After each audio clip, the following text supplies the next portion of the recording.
So this week we are 3/4 of the team, but nonetheless we're giving you a full show. And first up, we got Miss Mary Almonte in the building. Hey y'all.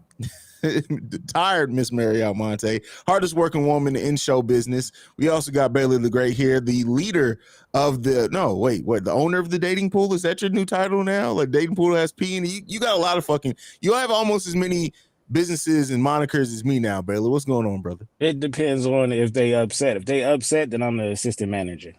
All right, fair enough. Fair enough. And you got me, CEO Haize, in the building. And so this week, we got a few topics for you guys. We're going to jump right into it with 50 Cent is once again threatening to leave Starz. Now, he did this, I think, before the final season of the original Power. Ended up working everything out, coming back with a bunch of spinoffs. But he seems really not happy with their promoting of another show over Force, which we know Force's viewership, and even in his comments, he says Force is the highest rated show, but their viewership hasn't been the greatest for Force. But what do you guys think about 50 Cent threatening to leave Starz? Is this a tactic? What do you think's going on? Mary, I'll come to you first with this one. I mean, I feel like it isn't the first time he's complained about Starz's handling and treatment of his content. I remember he was really vocal socially when they released an episode of BMF and then took it away. Yeah. So I guess from his perspective, they haven't been the most professional. So yeah, I appreciate all of his programming. I think that his fan base would go wherever he brought it, to be honest with you. And that's my question, I guess, that I'm left with this is like, what is the ownership with the Power? Like, does the Starz have any ownership in the characters, in the name of Power themselves, and also Courtney Kemp, who is really as much as 50 gets recognition for Power, we also need to recognize Courtney Kemp because she's really the creative person and the main writer behind that show. But Baylor, what do you think about 50's threats to leave Starz, and where do you think it may go if he does leave? Well, that changes everything that I just thought of, because if he doesn't have, depending on how much ownership and who will be willing to leave with him, I can see it as a bidding war. You know, seeing all the success that he's had with the shows that he's put out previously, I can see other, the Netflixes and the Hulus of the world, knocking at his door with a check. So. He could be serious, or it could just be him trying to test free agency. Yeah, I mean, it could be very similar to Shonda Rhimes when she left ABC. Like, Grey's Anatomy's still over there, but she came over to a new deal with Netflix and created new shows. So I don't know the ownership of. I don't want to, speculate too much on there and who actually owns the Power franchise or BMF or anything like that. But especially in show business, it's not usually always as easy as just leaving and taking shows with you. Now, Mary, with that being said, and that little added wrinkle it put in there, what does that change anything? Like, do you think that if he has to leave everything behind to start anew without Courtney Kemp potentially, do you think he can get this same type of thing going? No. Agreed. But it'll be fun to see him try. Yeah, no. Courtney Kemp is really, I think, the linchpin to all of this programming. So, especially the Power universe. Yeah. So, no. But I do understand his frustration. I will say that. For sure. Yeah, you can definitely understand this because it has been a few, even with Ghost dying. Remember that scene leaked? That episode leaked a week before it aired.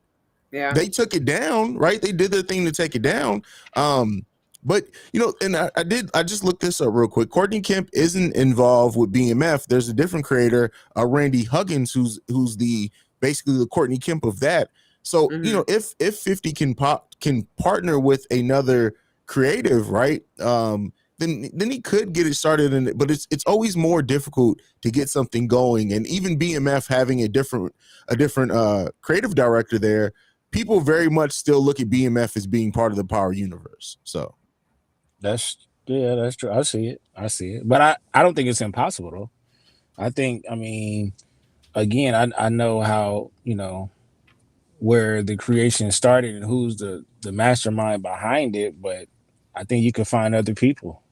to attach yourself to. I don't think it would be a thing to try to recreate Power or BMF or anything. Well, I mean, you can't really recreate too many true stories, but there's a lot of it's still some content that can be created, and there's different cultures, different regions that you can tap into. And I hate to see him start all over, but if it comes to that, I think he can still do it. And what other network is really going to invest in 50 in the way that Starz has? I guess is my question too. Like FX with Snowfall, they're now owned by Disney. Snowfall was started before Disney bought them. Would they even invest in 50, like starting something new up now? I just don't know. I'm looking at other, and maybe Netflix. Netflix is heavily invested in Black creatives and bringing Black stories, so they could be one for 50. And 50 having a platform like Netflix where you can really do almost anything could bode well for them. So HBO, Showtime. Yeah, I mean those are potential ones too. So I mean they're all in competition with each other at this point. So yeah, that's true. That's true. So it remains to be seen. We'll see. We'll watch it closer. If any other news comes out, we will definitely report on it here. But let's move into the next topic. And this one is one that I think should have happened a long time ago. Remy Ma with Lady Luck is launching an all-female battle rap league. Baylor, I came to Mary first on the last one. I'm coming to you first, and I know you love battle rap. What do you make of this? And do you think this can be successful? Yes, and I like it because it's going to highlight. I hate to compare it to like the NBA versus the WNBA, but it's going to bring some more awareness to it because outside of like the special events where they've had women versus men, or had maybe someone had a couple of women on the card and at a big event, we don't see much of them, and they don't post a lot of them either, unless you follow the battle, some of the leagues. So I think it's dope, and I think it's dope that is being ran by Remy. You know what I mean? To get her, sure. It seems like she fits there. You know what I mean? So I like it. Yeah, I like it. Definitely. Mary, what do you think about it? And is Rock the Bells going to be covering this? Yeah, we actually did cover it live from the first activation they had over the weekend. Okay. Also, you had brought up Lady Luck joining in, and she is part of the Rock the Bells family, so shout out to Luck. Yeah, I think it's dope. I think that Remy really has an amazing story, to be honest with you, right? Like, you want to talk about reinventing yourself and really like finding longevity in your career, especially as a woman, especially as a mother. I think that she really, like, I'd love to dive into that side of her story, but like, I'm here to support whatever she does because of those things. So I think it's fine. Yeah. I'm definitely excited for it. I think this could be it could be huge. And I think, like, to Baylor's point, like highlighting it, female MCs don't get the just due that they deserve. So anything that's going to give female MCs a bigger platform just for them, I'm always going to support, because just like I feel with the WNBA, the female MCs are some of the technically most sound rappers you will find, period. And people don't, if it's not an MC that's selling sex in a way, people completely overlook them. And I'm glad that this is going to be about the art. Rap at its most competitive, right? The sport that is hip hop. That's what the battle is. And I'm very excited to get to that. But the one thing though, this is one thing that I want to point out, is that, you know, when we talk about Smack, we know Smack he's at the point where he could bring certain cats to the venue to bring more attention. By Remy being a former artist or a current artist,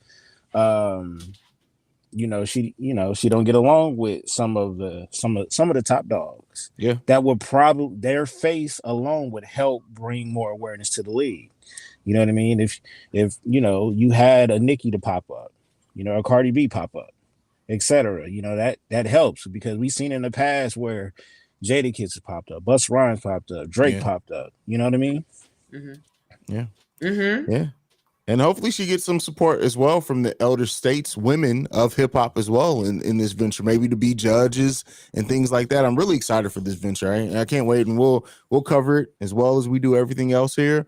But from one hip hop mother to another, Nicki Minaj, who has a new single out, "Bussin'," and she had an interview with Joe Budden when she basically said she is not happy with hip hop right now and people clout chasing and things like that. Did you guys get a chance to listen to this interview? What?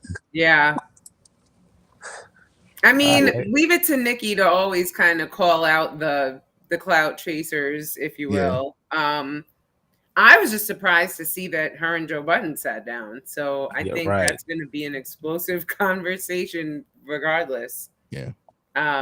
When does it drop officially? Do we know? Friday, I think. Isn't it Friday? Yeah. Okay. Yeah. That's what he's been holding in the bag. He mentioned it. Yeah.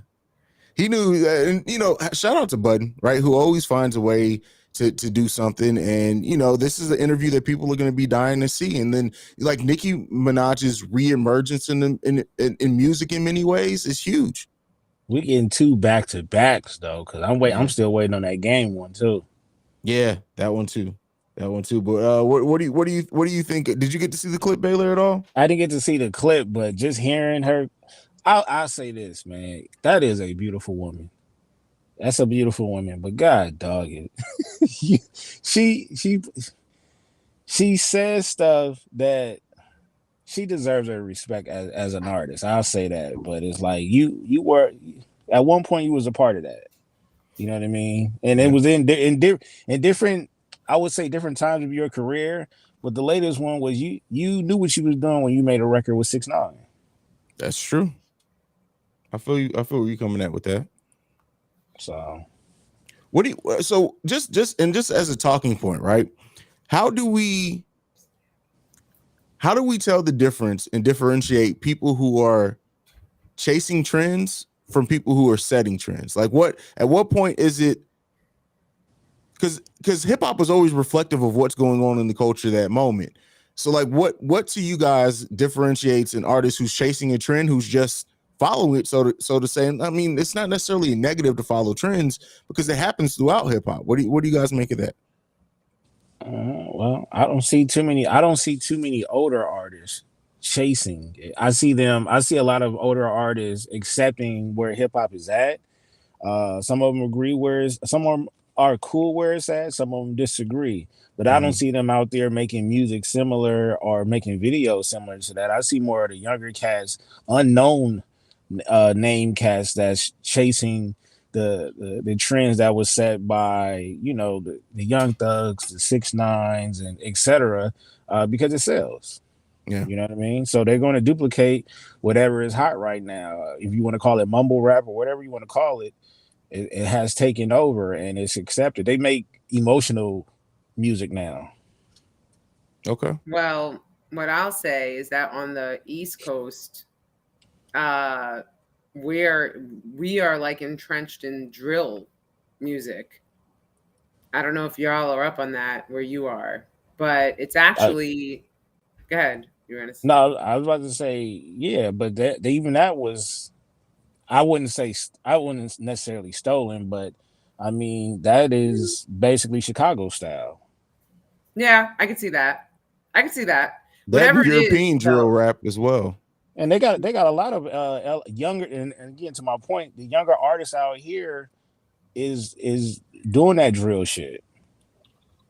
So it's cool. I ain't gonna say I don't like it. It's certain cats that can get away with it, but the grandfather is Chief Keef. A lot, yes, that is true. And in our case here, though, we have it's like a wave of violence that and basically death around it now. Our local news station, shout out Lisa Evers, covered it recently with Mano, and literally had a formal sit down to kind of address what's going on. So I don't know. I don't necessarily feel like all of the newer music is I don't know, copying or unoriginal. I I do think we had a moment where music got like hip hop got what some people would refer to as soft. And now for that's sure. changing. And I'm kind of like, let's go back to being soft because at least then there wasn't like you weren't hearing of people getting killed every week. Like now we're back to that. So I don't know. I mean, listen, I think that one thing that people don't realize is that like hip hop is about to be 50 years old. So you know, it's now a grown entity or whatever, a grown being, a grown creation, and it's evolving. And I don't know. It's gonna be interesting to see where it goes next. That's crazy when you say that because hip hop is 10 years older than me. Mm-hmm. That's crazy. That is crazy. That's crazy. Yeah. That is crazy. Yeah, hip hop is it's always in the state of evolution. Mm-hmm. And so I'll say I'm fine with copycats, right? Because sometimes you could create something that we really like, and other people can do it as well or just as better. You know what I mean? But we had a moment where a lot of LA people in general was calling out other younger LA rappers saying, no, we don't do that Chicago shit. We don't do that, pull up, sending the Addy, then smoking on this, smoking on your option. We don't talk like that. But it is something new, and the younger kids is part of their generation. So I get it. But it was the younger kids though. Gotcha. Yeah. All right, let's go ahead and move into a review that I know people have been waiting for us to hear, or for us to talk about. Donda 2. Did everybody get a chance to listen to Donda 2? I haven't. No, and honestly, I'm a fan of Donda 1, but I haven't because I thought you had to download that crap to listen to it, or whatever, pay $200, which was not happening for me. And then I don't know. I've just been busy, honestly. So Baylor, please fill me in. Baylor, I know you listened to it, right? No, you didn't listen to it either. I'm in the same boat. As a matter of fact, I'm driving the boat that Mary's talking about. Okay. So it's on like listening platforms. Oh no. Come on now, Mary. Stop asking questions when I can't admit to illegal shit activity on this podcast. And I was going to say in the group chat that never mind, I didn't listen to it. Yeah. So this is what I will say about Donda 2. You said I can't admit to illegal shit. We're just gonna pretend that you paid the $200 like a sucker. Oh no, I'm never gonna pretend to be a sucker. I'm just not gonna talk on it. Everyone who's listening who paid the $200 is a sucker. Absolutely. But this is what I will say about Donda 2. He should have just taken this album and sent it to Kim Kardashian, because that's what I feel like this album's really for. Oh man. So it's like that Mark Anthony album that was about J-Lo. And it was very obvious. It's the hip hop version of that for sure. Okay, got it. For sure. Like, it's just like, wow. Like, all I can say is like, and not even that it's necessarily just like, I miss you. Like, if Kim Kardashian, I'm sure she's listened to it, or at least her people have told her about it. Like, she should be a mixture of flattered and terrified at the same time. And I'm going to leave it at that. Well, shout out to Kim, who just today was granted her divorce, and now she's legally single, and her name is Kim Kardashian instead of Kim Kardashian West. So yes, and be prepared for the tirades and the music that comes from Kanye. We're gonna get a third Donda 3. Well, a press release went out to media, basically saying that Kanye. So it was some real like kind of a sore loser type of thing, because it was like Kanye wanted this. Kanye just felt like she was going about it the wrong way and didn't file the papers right and blah blah. And it's like, have y'all listened to any of these? Like, nice try, but we all have been listening and watching and know that this is not what he wanted. But okay, if we want to spin that narrative. So yeah, crazy. Did you guys happen to see all the parts of Kanye's documentary yet on Netflix? I got some catching up to do. Okay, we'll put that on the list for next week. But moving on, Power, Force, Mary. It's been so long since I've gotten to talk to you about Power. It's been 2 episodes since. Where do you sit on Power, Force so far? So y'all know that Tommy's my favorite character in the Power universe. Mm-hmm. So honestly, this hasn't disappointed for me. You know, I went into this kind of skeptical of if he can hold a show on his own, because he always was more of a supporting kind of, you know, I mean, listen, to me, he would make every episode that he was in, but it wasn't really all about him. So, you know, he kind of provided the action and the comic relief all in one, you know. But I actually really find him interesting on his own. I'm finding the, you know, his newfound brother kind of plot twist. Yeah, I love that plot line so far. Yeah. I just don't like the girl, the love interest. I'm happy he broke it off with her. Hopefully she stays gone. I'm with you, Mary. I'm with you now. Hey, I'm with you now. I swear. I'm sorry. Tommy had Lala. Like, you don't go from Lala to the troll looking bitch. Like, I mean, whatever. Jeez. But no offense, I'm sure she's a lovely person. But that just wasn't believable for me. I also like this budding relationship. It almost feels Ghost-esque, right? Like with the boxing dude. Diamond, yes. Yeah. Like, I could see that their alliance kind of blossoming. That's really cool. Mm-hmm. You know, definitely want to see what is up the brother's sleeves, because, you know, he's whatever trying to set that up. And then, I don't know, I also am curious to see where the relationship with the Irish boss's son goes, because it's like there's that jealousy, obviously, because of the girl. Mm-hmm. But then, I don't know, you can tell there is some kind of respect there too. Yeah. So I don't know. I feel like they're doing a great job. Honestly, I don't have any complaints. I mean, they had a tough job to do, right? They had to build a whole new set of characters in a whole new city and get us to care about them like we did the original Power. And what I will say is that they're doing a solid job. Diamond, I didn't know what to feel. I don't think the actor is the best actor, but he's not really given much yet. But I really do like all the storylines that they're setting up so far. Baylor, what do you think? Well, I think the key thing that you said is that they have to rebuild all these new characters, and because the past couple of shows, that's what we've been talking about, is we enjoy the episodes, but it's not like watching the other series because we don't have any attachment to the characters. But I think we're starting to get a little bit attached to. Well, of course, Tommy's going to be our guy, you know. Yeah. So we've been knowing him for a while, but everybody else, and every time I look at her, I think of Mary. I'm like, gee, she was right. But you know what? We talked about the bad female. I'm really liking Liliana. Yeah.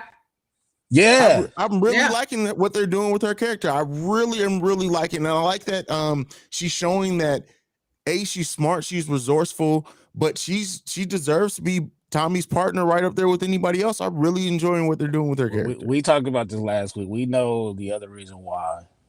Haize. Oh yeah. Haize is that's a bad man over there. I like it overall though, and I feel like hopefully they know what the fan base is thinking. And if they know that, then we'll be seeing Tommy, you know, at least 2 or 3 more seasons, right? You think? Yeah. For sure. Oh, for sure. And I think 2-Bit's coming up in the next episode, so I can't wait to see what that's like. Isn't that crazy? Like all the cast that was on the lower tier of the rosters is like getting promoted in a way. If you didn't die. I mean, 2-Bit was such a dope character, but then I mean not dope in like a good way. I mean like dopey. He was a dopey character in the original Power until like the last season when they wanted to try to make it seem like a threat. And then when he popped up in Power Book 2 Ghost, everybody's acting like 2-Bit's like nobody cared about 2-Bit originally, but it's going to be interesting to see what they do and how does 2-Bit get to Chicago, because it's weird that him, Liliana, and Tommy would all wind up in Chicago of all places. Well, when 2-Bit showed up in book 2, we was like, oh my god, a cameo. Yeah, you know what I mean. So, and he killed somebody. Yeah. Right. Whatever. How did 2-Bit storyline end in book 2? I don't even remember. Me neither. We just know he got away, right? No, he killed the dude who came to kill Tariq in the game. Yeah, and they found his body in the swimming pool, and then that was it. I mean, and then Tariq was paying him for a little bit, and then it was just text messages after that. Yeah. Okay. Well, we'll see him shortly here. Mary Baylor, where does at this point Force rank amongst the other spinoffs for you? The spinoffs or the universe in general? Just the spinoffs. So we're not including BMF. No, we're not including BMF. Well, we can throw in BMF because, like I said, that's pseudo power. So out of book 2, Raising Kanan, BMF, and Force, what's the ranking for you guys there? Man, that's a cold question right there. I'm going.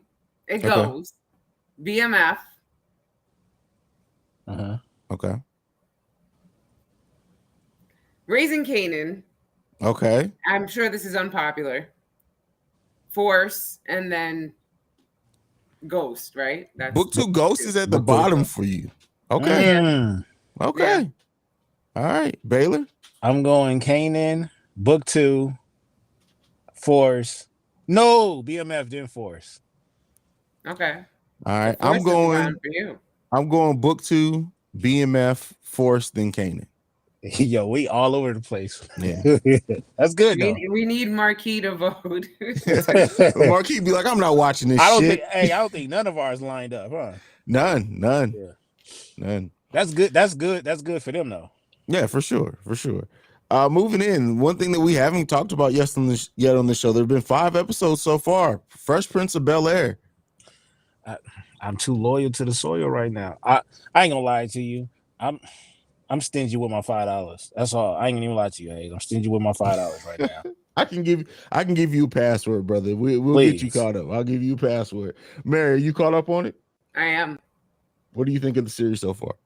Okay, so I don't know if we even got a chance to talk about it because I think the last time I was on, we were saying we were going to talk about it next week, and I was hyped. Okay, so I'm not going to lie to you. In that first episode, and this is horrible, and I'll probably be canceled for saying this, but I have to be real, or we may have to edit this later.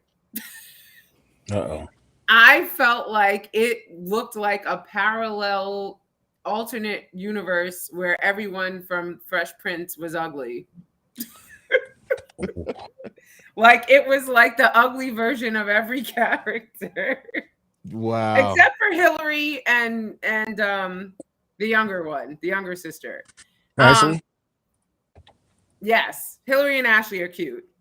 And you don't like the new Aunt Vivian? Aunt Viv is pretty too, yes. Okay. But everybody else looked like to me if someone would if the real Fresh Prince character got hit with the ugly stick, they turned into that. However, I will say that now everyone's grown on me except for Carlton. Carlton is awful. Yo, get out. Everybody hates Carlton. He really is just but I mean, I don't know if this is like he's doing a good job. You know what I mean? Because like if he's supposed to be coming off that way. Exactly. He's supposed to be a pain in the ass. He's supposed to be like a hater. He's like the dark version of the Fresh Prince version of Carlton. So the same Carlton, but a dark version. I mean, literally and figuratively. But but yeah, no, I just feel like I love it. I think they're like, it's amazing. I really feel like the storyline's believable. They really did bring like the intro to the Fresh Prince to life. Like seriously, I think that dude who's playing Will got his mannerisms and even his voice like down pat, like his cadence. I love how authentically Philly it is. Like even like that Philly lingo, like they really do, even the soundtrack is very, always nodding back to Philly. So love the authenticity there. I think everyone's doing an amazing job, and I guess even Carlton is, but he just really is not a likable character, so that's why nobody likes him. But that's an interesting Carlton got to get his ass beat. Like, I just need that to happen. Like, but go ahead, continue, Mary. Continue cooking. No, I just feel like what I will say is I feel like Will kind of came in and like assimilated into the household and was loved and respected. I feel a lot quicker than he was in the show. Like, I still feel like, obviously, over all the years that show was on, Uncle Phil and Will really developed like a fatherly bond, but it wasn't quick. And there were a lot of moments in the show where it was like you still felt that friction. You know what I mean? And it was like they always did, to me anyway, it seemed like chose their kids first. Like, even when Carlton and Will would have little arguments on the show, it was like, you know what I mean? They had Carlton's back, and here it feels like they do have Will's back, and then it's like, like I could kind of understand why Carlton feels the way he feels. Like, sorry, Carlton Baylor. still's just a bitch. Like, I can't stand Carlton's character. So look, I'm glad Mary said that, because it got me thinking now. Is it really because we know it's Carlton, or is he really doing a good job? I think it's the actor's doing a good job. So any critiques that I throw are at the character of Carlton, not the actor. I think the actor's doing what they wrote and how he wanted. He's like for some people they hated Lawrence Fishburne after What's Love Got to Do with It for years. Yeah. That's what I think people are feeling with Carlton. Yeah.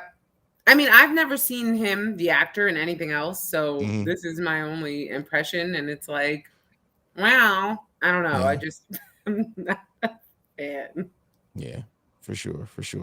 But yeah, overall, I and I think I told you this, Baylor, before. I don't know if I said this, Mary, when you were on. I've never actively come into a show wanting to hate it and then turning around and then liking it as much as I do. I wanted to hate this show with everything in the fiber of my being. I hated that it was being remade. I hated everything about the concept and idea of it.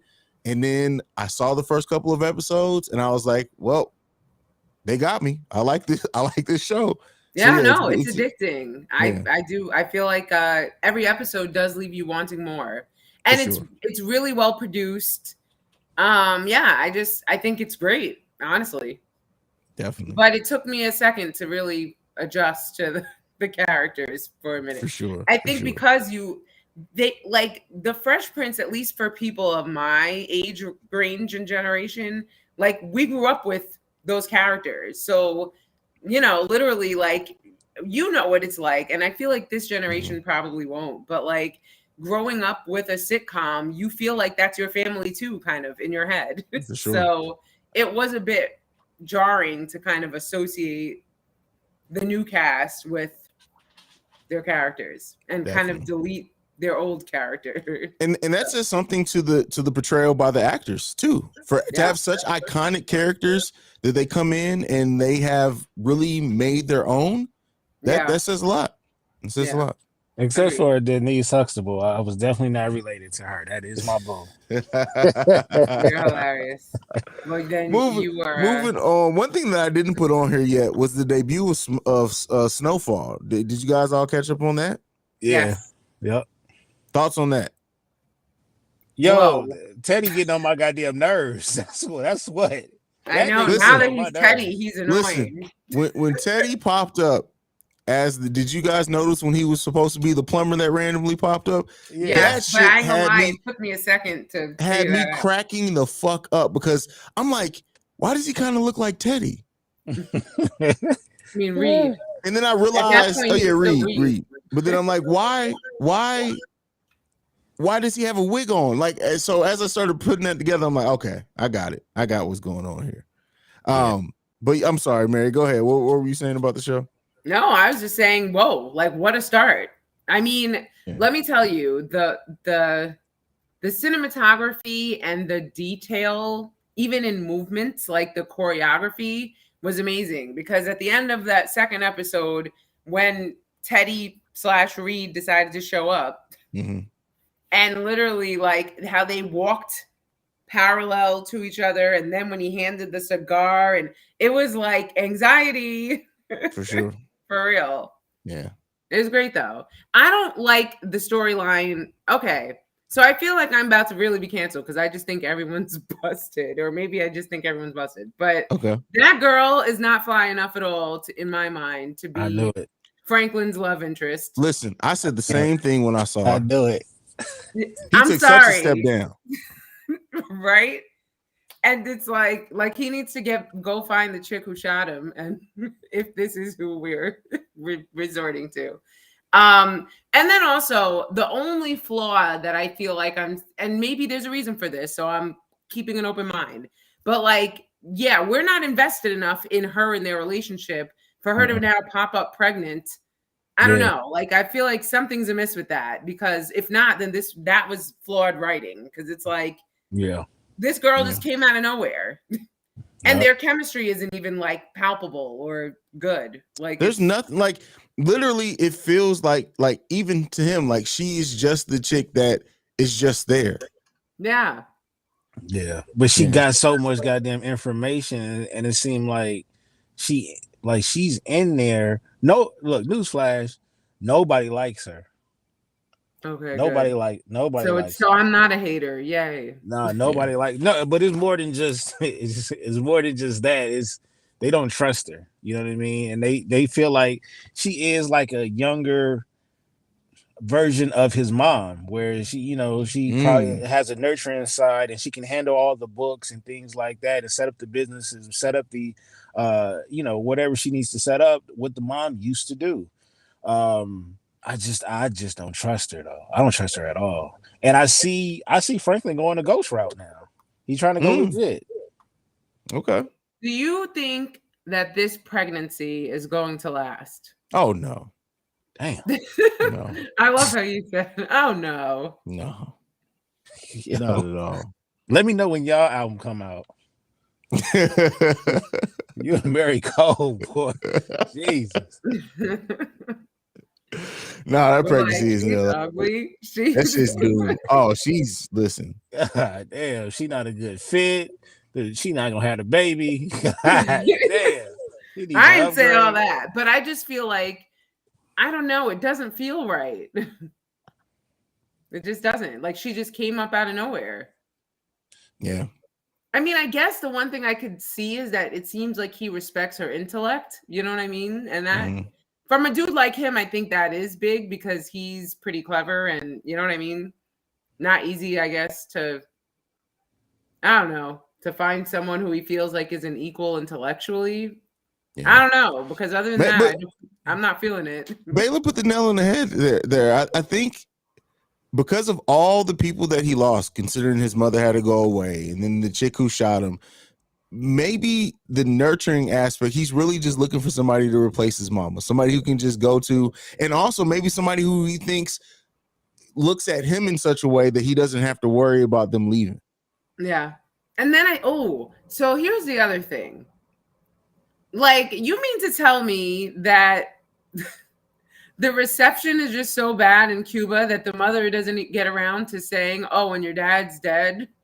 Like, so is he? That's the question. Well, what do you think? That Teddy showed up just to say hi? Because this is the thing. Like, you would think you just said it. Like, you're not going to mention that to him. You know what I mean? And then I get it. The connection was bad, but he was also telling you some good news, and you got excited. I'm not gonna lie to you. I don't care what the news is if I got a dead body next to me. Right? Yeah. So I've had this argument with people. They like, nah, his dad is gone. And I'm like, yo, I didn't see it. I didn't see it. So if I didn't see it, it didn't happen. We know he popped up. He could have told him. He could have threatened him. We don't know what could have happened. I don't know. Well, tonight we'll probably find out, right? We'll probably find out tonight. We got to find out tonight. Okay. So, okay. But all right. So before we end, last topic for today, and I figured this was a good one coming off the Fresh Prince of Bel-Air conversation. what other classic shows would you guys like to see rebooted, but in a completely different style? Oh, and I was thinking, I know I personally am fine with any show being redone as long as it can be done the right way until you mess it up. But I know there's one show that you absolutely cannot touch. What's that? For obvious reasons, and that's the Cosby's. Oh yeah, that can't be. I mean, I have a few in my head that could go a different way. I'll give you two. Family Matters. Like, that's where what my were brain Urkel's almost parents? immediately went to. Yeah. Urkel just walked out of the house at any old time and would just show up. Yo, but he got good grades, and they figured like this nigga smart enough to stay out of trouble. You can go as you please. I guess. Or were they like secretly axe murderers or something in there? I don't know. Does it have to be a black sitcom? No, any show. Any classic 90s show. I would say Saved by the Bell. They're doing that. Do it the right way. Do it the right way. I don't think that it's what they did was bad, actually. I mean, they had to find an angle to get some diversity in there. Yeah. It was kind of cute. Go to Fresh Prince route. So there's a night. Go ahead. Sorry. No, you got it. I still haven't thought of another show. So there's a 90s show that I've actually been rewatching and kind of rediscovering, because I watched it, but I was a kid in the 90s. So, you know, when you watch some shit as a kid, it's like totally different when you watch it, you know, a decade later or two or three. So I think given a modern spin in light of all that's going on in the world, I think New York Undercover would be really crazy now. But you can't really do that in a different genre, though. That kind of has to stay what it was, though, right? I mean, they could definitely work, especially when you look at like Chicago PD and even the original Law and Order coming back. It could definitely work. I feel like New York Undercover, and maybe I'm biased because I'm from New York, was so ahead of its time because it was, first of all, I mean, again, it was authentically New York. I think there were other shows that were that. But like it was authentically hood New York. And I feel like, at least from my vantage point, I didn't see shows that really reflected the hood. The things they said, the references they made. I mean, I remember I was watching episode 1 and kind of what made me really want to rewatch it again, because BET is playing it, by the way. So FYI, what really kind of reeled me back in. So they were talking, it was like these kids, you know, walking down the block, and they were talking about one of their friends going to Spotsford, which was literally juvie for New York kids, like back in the 90s. And you would only know that if you were from New York City during that time or associated with people. So I was like, wow, they really did their homework, whoever wrote this. And like, just, I mean, the music, like everything about that intro was for real, man. But what I will say is that those cops actually felt respected. Right? Sure. Like, whereas now it's, at least in New York, forget it. It's like the cops versus everybody else out here these days.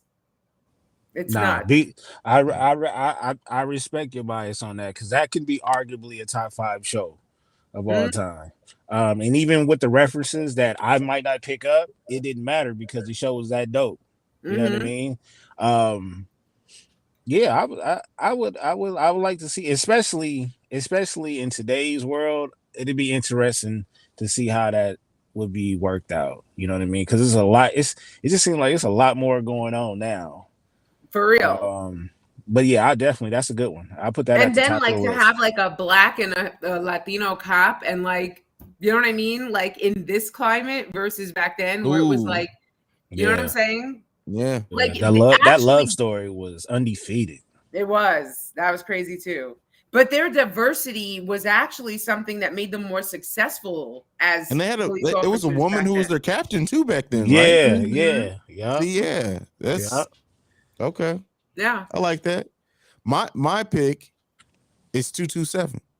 227. That's throwback. I think 227 being redid nowadays could be huge. Wow. I see that. And needed though. Yeah. Yeah. Okay. So I got one.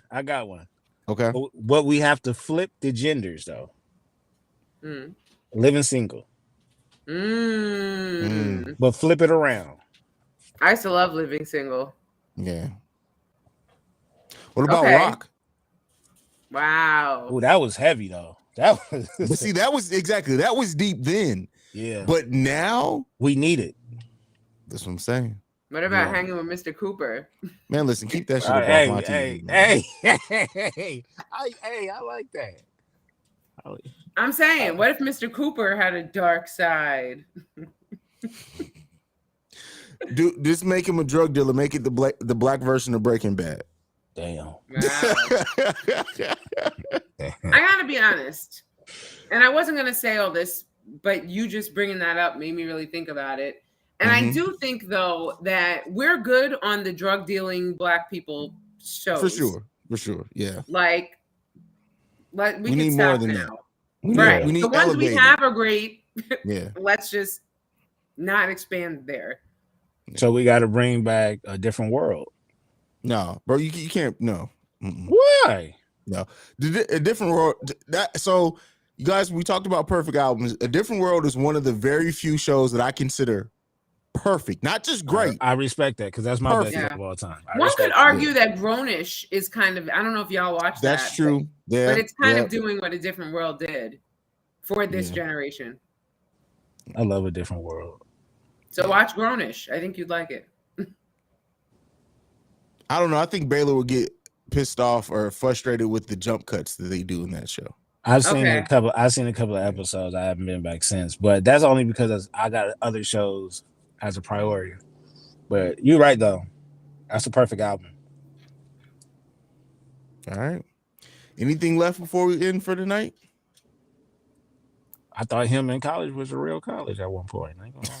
I cannot. I mean, at the age I was when that show came out, I'm pretty sure I probably thought it was a real college. Let me enroll. Like, I'm gonna go to Hillman. Yeah, exactly. Exactly. But all right, any parting words? You guys know what it is. Leave them with your social media. If not, Mary, you're up first. Yeah, no parting words tonight. I think we covered it. So y'all could find me at Miss Mary Almonte on all social platforms. And you should be following Young Urban Moms and Rock the Bells. There you go. That's it. There you go. Go ahead, Baylor. At Baylorism on Twitter and TikTok, and at Baylor the Great on IG, and that's it. All right. You guys can follow me at CEO Haize. That's CEOHAIZE. You can follow us collectively at The B.R.E.A.K.S Radio. You can send us any feedback, questions, comments, concerns, thebreaksradio@gmail.com. Lastly, if you want to leave us a voicemail, you can do so at 614-547-2039. We are the #1 podcast for the culture. And this week, we out. Peace. Peace, God.